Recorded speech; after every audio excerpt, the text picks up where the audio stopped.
हो. आपलं नाव काय? माझं नाव आनम सोल शेख. माझं वय सध्या आता 23 आहे. माझं एज्युकेशन BSc DMLT कंप्लीट झालेलं आहे आणि मी एक म्हणजे माझं एक वैयक्तिक काय बिझनेस सुद्धा आहे. मी एक म्हणजे एक माझं पर्सनल नेल आर्टिस्ट म्हणून मी एक स्वतः काही करते. मला एक एजंटच्या थ्रू शगुफ्ता शेख मुंबईची एक एजंट होती, हिच्या थ्रू मला एक स्थळ आलं. या स्थळ पुण्याचं होतं. हे जेव्हा स्थळ आलं माझं गंध झाला 27 का 28 ऑक्टोबर 2025 रोजी. त्याच्यानंतर माझा निकाह झाला 1 तारखेला 1 जानेवारी 2025 रोजी. हे लग्न अरेंज मॅरेज होतं. हे लग्न एक एजंटच्या थ्रू जमलेलं होतं. आम्ही त्या लोकांना काही ओळखत नव्हतं. ती लोक बाहेरची होती, त्यांचा आमचं काही असं संबंध नव्हता. त्यानंतर माझं लग्न झालं. लग्न झाल्यानंतर आमचं मदिना शरीफ या ठिकाणी लग्न झालं. लग्न झाल्यानंतर मी मलेशिया या ठिकाणी फिरायला गेले. फिरून आल्यावर मी पुण्याला उतरले. पुण्याला उतरून त्याच्यानंतर माझ्यावर बरंचसं शारीरिक मानसिक छळ झाला. मला बरंचसं त्यांच्या घरातल्या मुलांनी सेक्शुअल हॅरॅसमेंटसुद्धा केलं. पण याची कंप्लेंट मी त्यांच्या सासऱ्यांना, नवऱ्याला, बऱ्याचशा लोकांना असं केली. पण त्यांनी असं मला केलं की आमचे पाहुणे हे येणारच, तुला काम करावंच लागन, तू एक मोलकरीण म्हणून राहा, आम्ही आमच्या घरातलं रूल काही चेंज करणार नाही. तर माझं मत त्यावेळेस असं होतं की तुम्ही आम्हाला लग्न जुळवायच्या वेळेस हे सगळं दाखवलं नव्हतं, मग तुम्ही असं का वागताय? घर वेगळं, लोक वेगळी, सगळं असं चेंज का केलं? असे थोडे वेगवेगळे ते म्हणजे त्या लोकांमध्ये काही बदल येतच नव्हते. ते वारंवार माझ्यावर छळ करत होते, अत्याचार करत होते. मग त्यांच्या घरातली मुलं येणार जाणार, ते सगळं त्यांचं काही चालूच होतं. आणि त्याच्यानंतर हे नंदेनी मग बरंच, जी मोठी ननंद होती जेबा शेख, हिने पण बरंच इंटरफेअर केलंय. आई मोहम्मदी बेगम हिने पण बरंच इंटरफेअर केलंय.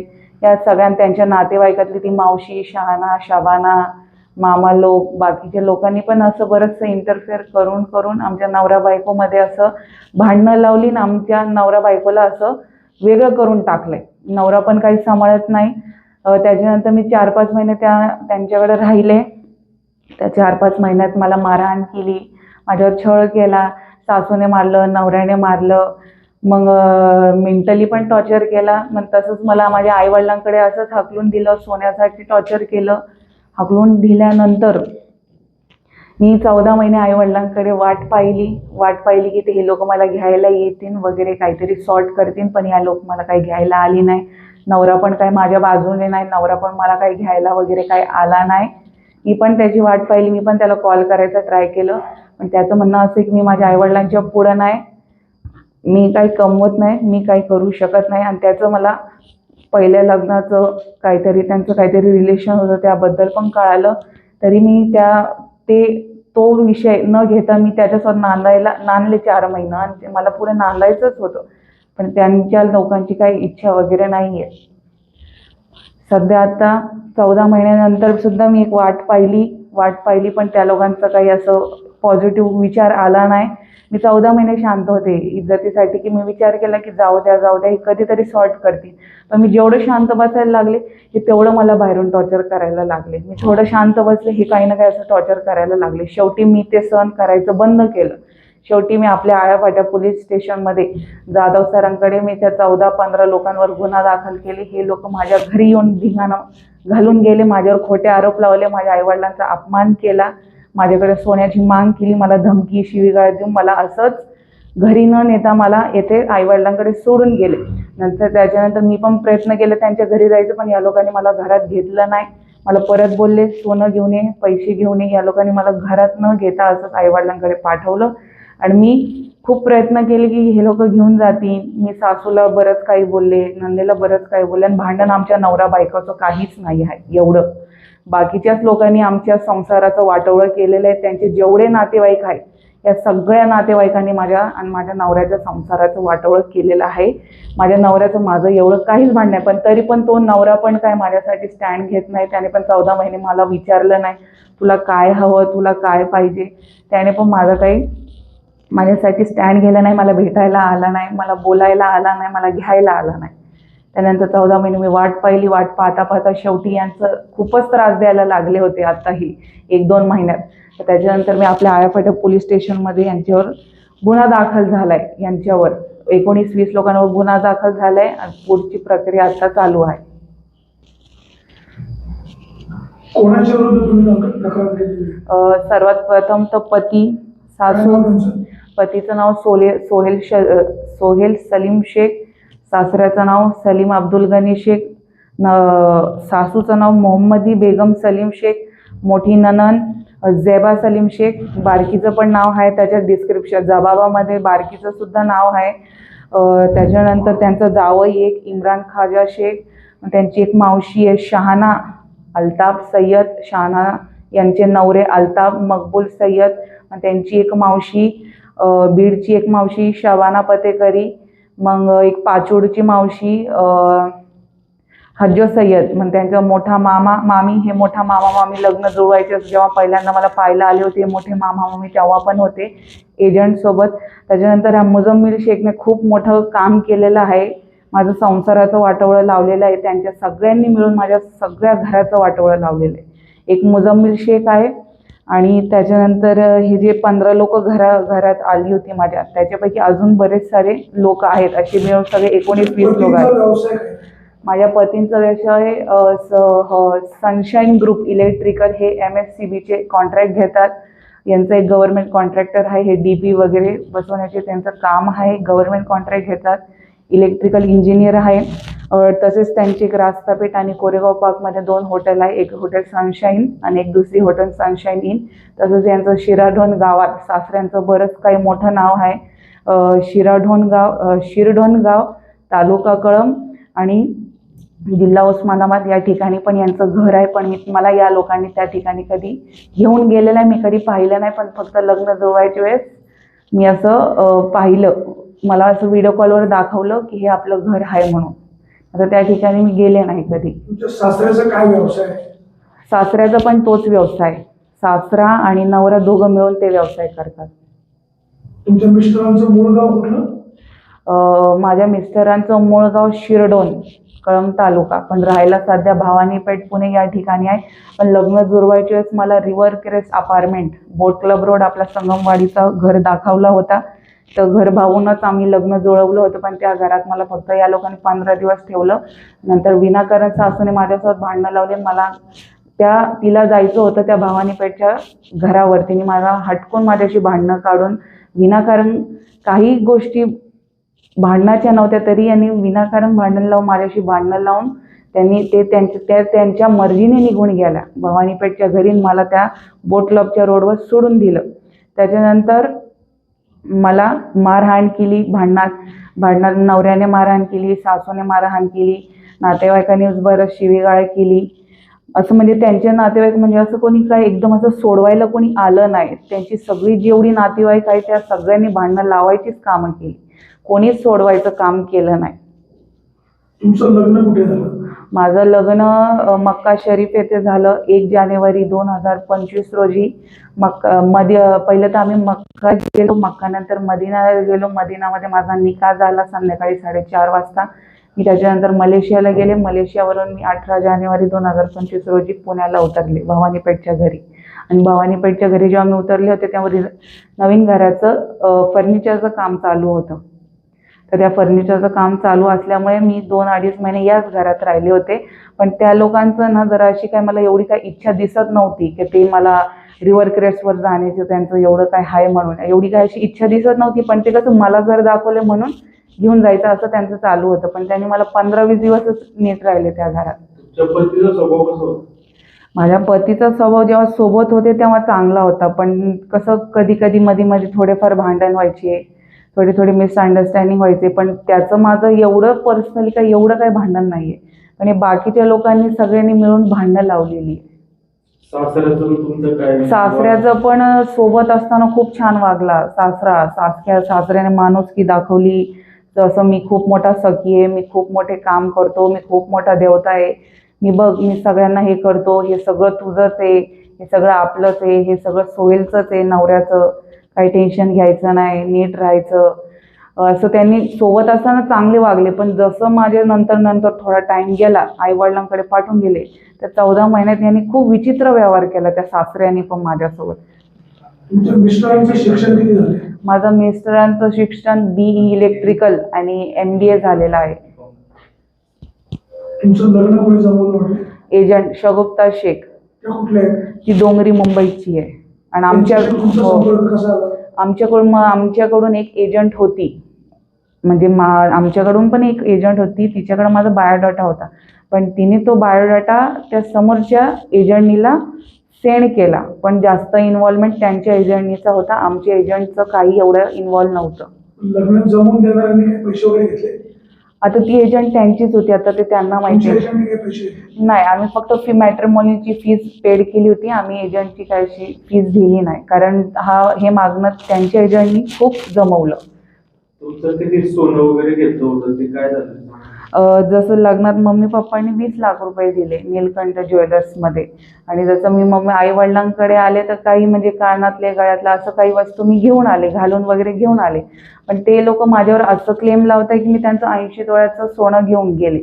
पण मी नंतर आता थोडं म्हणजे आता 1-2 म्हणजे आता नंतर असं म्हणजे पप्पा मम्मी पण हजला गेलते, हजला जाऊन आल्यावर यांची एक बैठक बसली, त्या बैठकीमध्ये पण म्हणजे पप्पा असं बोलले की तुम्ही माझ्या मुलीवर क्लेम लावताय. मग त्यांचं म्हणणं असं होतं की तुम्ही मौलानाला बसवा, ग्रंथ घ्या, कुराण घ्या, कुराणवर हात ठेवा आणि बोला की तुम्ही आणलंय का नाही. तर मी मान्य केलं, मला माहिती ना ते सोनं 80 तोळे नाहीये, किती तोळे आहे. कधी महिला मंडळमध्ये 50 तोळे म्हणतात, कधी आपलं पाटील साहेबांकडे, जाधव साहेबांकडे कधी म्हणतात 80 तोळे, आणि मला जी डायव्हर्सची जी नोटीस पाठवली त्याच्यात 70 तोळे लिहिलंय. माझ्याकडे सगळे प्रूफ आहे. तुम्ही खरोखर ते काय सोनं वगैरे आणलं होतं? नाही, मी असं एवढं काही मी काही घेऊनच नाही आले. हे सगळं त्यांच्याचकडे 80-70 तोळे. मी माझं काहीच घेऊन नाही आले. मी उलट 8 दिवसाचे कपडे घेऊन आलेले, आणि माझं सगळे कपडे वगैरे मम्मी पप्पांनी संसार सेट दिलेला, मम्मी पप्पांनी दागिने वगैरे दिले, सगळे तिकडेच आहे. तुमचे सोन्याची 20 लाखाचे तिकडेच आहे? हो, तिकडेच आहे. दागिने काय काय बनवले? म्हणजे मम्मी पप्पांचे हार आहे, नेकलेस आहे, कानातले, अंगठी आहे, पैंजणे, जोडे, असे त्यांचे पण आहे दिलेले. दागिने तुमच्या अंगावर घातले? हो, त्यांनी भरपूर दिलेलं आहे, 80 तोळ्याचं दिलेलं आहे त्यांनी. दागिने ठेवले कुठे?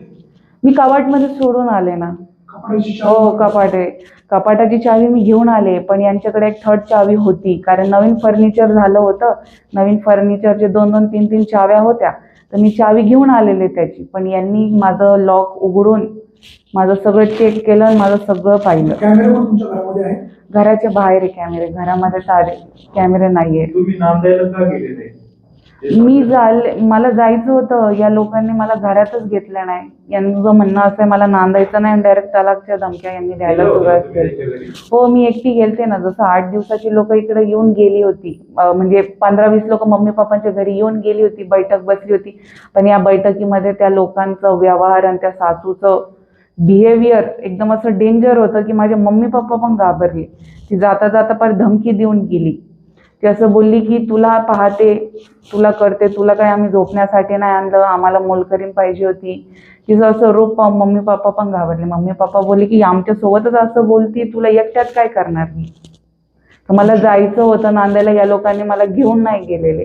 मी नवऱ्याच्या मित्रांना पण बरेच फोन केले, ट्राय केले की त्याला समजवा, मला राहायचंय, त्याला तुम्ही असं समजा की तू वेगळं घेऊन राहा बायकोला, मम्मीसोबत पटत नाही, तर तो मला वेगळं घेऊन सुद्धा राहिला नाही.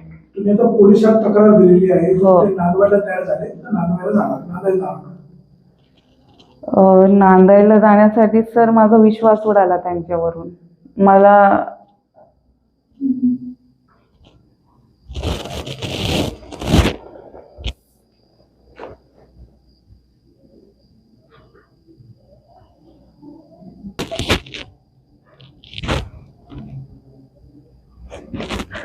त्या नात्यात काय राहिलंच नाही, तर त्याच्यात राहून काय फायदा नाहीये. एक नवऱ्याचीच अपेक्षा होती, त्याने पण माझा विश्वासघात केला. मी तर त्याला चांगलंच समजत होते की तो चांगला आहे, पण त्याने खूप विचित्र व्यवहार केला माझ्यासोबत. माझं भांडण त्याच्यासोबत काहीच नव्हतं, पण त्यानं असं व्यवहार माझ्यासोबत करायचा नव्हता. आता तो नांदायला आला, घेऊनही गेला, तर ते पहिल्यासारखं काही राहणार नाही. माझी पण काही एवढी काही इच्छा नाहीये जायची. 3 वेळा असं तलाक म्हणून बोलला, आणि त्याने शेवटी तलाकची पण नोटीस पाठवली. मी एक्सपेक्ट नव्हतं केलं की तो मला डायव्हर्स नोटीस पाठवणार. मला शेवटपर्यंत अशी एक्सपेक्ट होती की हे मला असं काहीतरी नांदायची वगैरे नोटीस पाठवणार, काहीतरी करणार, पण याने मला शेवटपर्यंत नाहीच रिस्पॉन्स दिला. शेवटी डायव्हर्सचीच नोटीस पाठवली याने. म्हणून तुम्ही आता डिवोर्सची नोटीस आल्यानंतर गुन्हा दाखल केला? हो हो. तुम्हाला गुन्हा नव्हता दाखल करायचा? नाही, मी वाटच बघत होते की तुम्हाला घ्यायला येईन म्हणून. आई वडील येतील, बैठक बसवतील. आम्ही त्यांना पोलीस स्टेशनमध्ये पण सुद्धा मी बोलवलं होतं, सासऱ्याला, नवऱ्याला, आणि त्याच्या नवऱ्याच्या मैत्रिणीचे पण मला इंस्टाग्रामवर मेसेज आले की तुम्ही का भांडताय, तुम्ही सॉर्ट करून घ्या. तर मी तो विचार केला, त्याच्या मनात आहे तर मग मी पण ट्राय करते एकदा सॉर्ट करायचं. पण याने मला इकडून म्हणतोय, प्रेमाची भाषा वापरतोय की मला तू हवी आहे, तुझ्यासोबत राहायचं, आणि इकडून अशा डायव्हर्सच्या नोटीस पाठवतो. हां हो, त्याचं अगोदर लग्नाबाबत तर मी त्या पहिल्या मुलीसोबत बोलले, पण मला असं बाहेरून कळालं की त्याचं पहिलं लग्न झालं होतं. त्या मुलीने पण त्याच्यावर रेप केस टाकला होता, आणि त्या पहिल्या लग्नाच्या मुलीची नावाची बिलसुद्धा त्या घरात निघाले ड्रॉमध्ये. मला तिकडं पण थोडं डाऊट आला, पण मी म्हणते जाऊ दे जाऊ दे, आता माझ्यासोबत चांगलं राहतंय, याचं मला असं काही दिसत नाही आहे ना. मग मी तो विषय तिकडे ड्रॉप केला. मी त्या विषयाबद्दल काही बोलले नाही. पण या लोकांनी माझ्याशी लपवले, बऱ्याचशा गोष्टी लपवले या लोकांनी.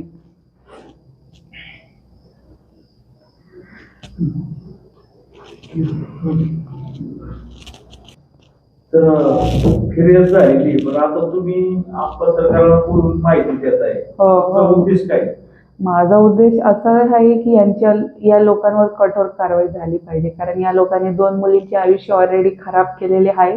आता हे पैशाच्या जोरावर परत तिसरी आणणार, तिसरीला पण 4-5 महिने यूज करणार, तिला पण ठेवणार 4-5 महिने, तिलाही देणार सोडून. घरात काही छोटे छोटे भांडणं झाली, हे लोक त्या मुलींना सोडून देतात. हे लोक काही सांभाळून घेत नाही, यांच्या घरातच काहीतरी प्रॉब्लेम आहे. माझं म्हणणं एक असं पण आहे का, जसं सासऱ्याचं एवढं मोठं काम आहे, गव्हर्नमेंटचं काम आहे, त्याचं जसं नाव आहे, गावात नाव आहे, इकडे नाव आहे, त्याच्याकडे एवढा काही पैसा आहे, तो पैशांची सगळ्यांना खरीदण्याचा प्रयत्न करतो तो सासरा. मला हे सासऱ्याचं नाव सलीम अब्दुल गनी शेख, उर्फ म्हणजे त्याचं गावात नाव असं आहे सैलानी बागवान, असं त्याचं नाव आहे गावात सासऱ्यांचं. मला शंका हीच आहे की हा एवढा मोठा माणूस आहे, याच्याकडे एवढे पैसे आहे, याने 2 मुलींना असं शांत केलंय, याच्यावर काही कारवाई होणार नाही होणार, मला याची पण भीती वाटते. माझी अपेक्षा एवढीच आहे प्रशासनाला की याच्यावर कारवाई करा. 2 मुलींचं झालंय वाटोळं, याचा पैशाचा जोरावर हा सगळ्यांना शांत करतो. मला म्हणतो SP रेट माहिती, DYSP रेट माहिती, कोर्टाला पण मॅनेज करीन मला असं म्हणतो. तो सगळ्यांना मॅनेज करायची तयारी आहे त्याची, पण ते मुलीला सांभाळणार नाही, मुलीचं आयुष्य खराब करायचं याच्यात तो लागलेला आहे. कॉन्ट्रॅक्टर आहे तुमचे सासरे? हो, गव्हर्नमेंट इलेक्ट्रिकल कॉन्ट्रॅक्ट आहे. ते कॉन्ट्रॅक्ट घेतात DP वगैरे बसवण्याचे. कुठं काम घेतात? त्यांचं साईट नागपूरमध्ये चालू आहे.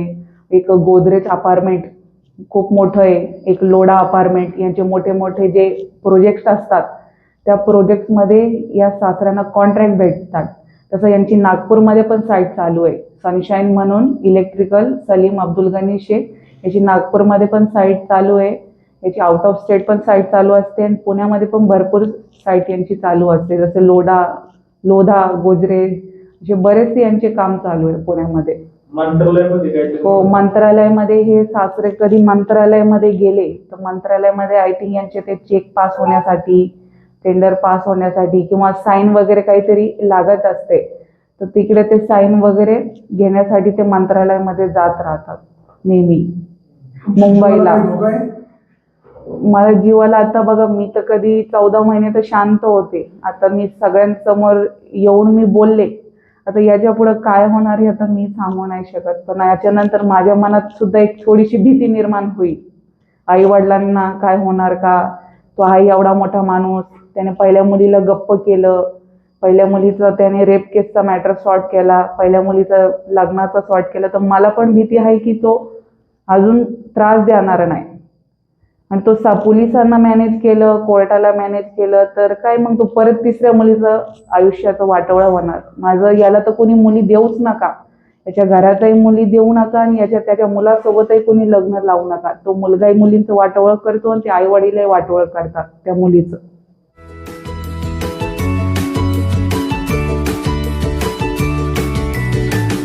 बातम्या शेतीच्या,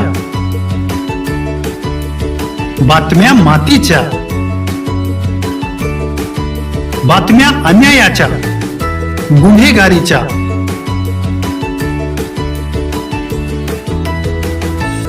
राजकारणाच्या आणि समाजकारणाच्या,